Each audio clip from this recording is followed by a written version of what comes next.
Hey guys, how's it going? How to add music from files to Apple Music on iPhone.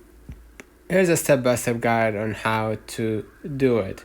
So what you're gonna do, just go ahead and open up your files, right?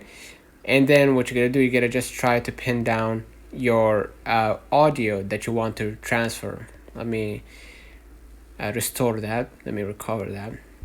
Now what I'm gonna do, I'm gonna just go ahead to my iCloud drive right here, and I'm gonna hit or hold the file and then hit move.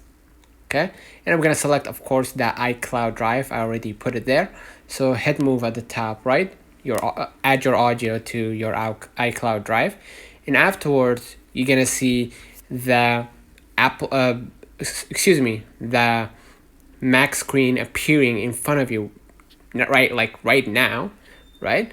So now what you're gonna do, you're gonna just go ahead and see this is the audio file. Open up the Apple Music, right? And then what you're gonna do, I'm gonna just move it here and click the recently added, and I'm gonna put the file right here. I already added it, but let me double click the recently added right here so you can see. Hit OK and put this file right here, drag it, okay?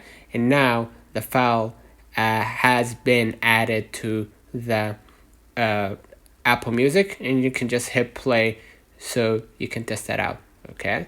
And basically that's it. Let me know in the comments if this video helped you. Do not forget to like and subscribe. Thank you.